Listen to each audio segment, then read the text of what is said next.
এক ভাই প্রশ্ন করেছেন, মানুষের মুখমণ্ডল আল্লাহ নিজ হাতে তৈরি করেছে, এটা কতটুকু সত্য? আপনি যে তথ্য পেয়েছেন তা আংশিক, পুরা তথ্যটা আপনার কাছে আসে নাই।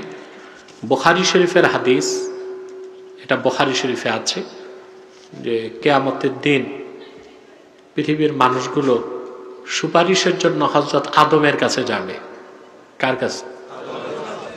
তা আদম আলাইহিস সালামকে বলবে, আনতা আবুন নাস ওয়া খালাকাকাল্লাহু বিয়াদিহি ইশফা লানা ইলা রাব্বিক। এটা হচ্ছে হাদিস যে আদম, তুমি তো মানব জাতির পিতা, আল্লাহ নিজ হাতে তোমাকে তৈরি করছে, আমাদের জন্য আল্লাহর কাছে সুপারিশ করো।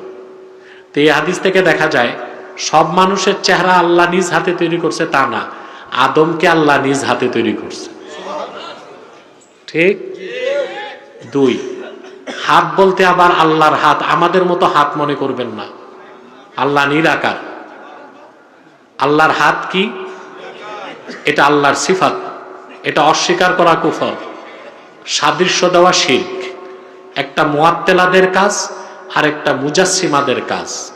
এই ব্যাপারে আমাদের আকীদা আবু হানিফার আকীদা, ফালাহু ইয়াদুন লাইসা কা আইদিনা ওয়ালাহু ওয়াজহুন লাইসা কা উজুহিনা ওয়ালাহু রিজলুন লাইসা কা আরজুলিনা ফালাহু ইয়াদুন কামা ইয়ালিকু বিশানিহি।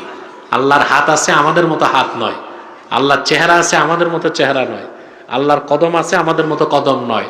লাইসা কামিসলিহি শাই, আল্লাহর কোনো মেসাল নাই। সকল আকারের স্রষ্টা আমার আল্লাহ নিরাকার। আল্লাহর হাত ওই রকম আছে যেরকম হাত থাকা দরকার। সেটা আমাদের মতো 5 আঙ্গুল বিশিষ্ট হাত মনে করলে শিরক হবে।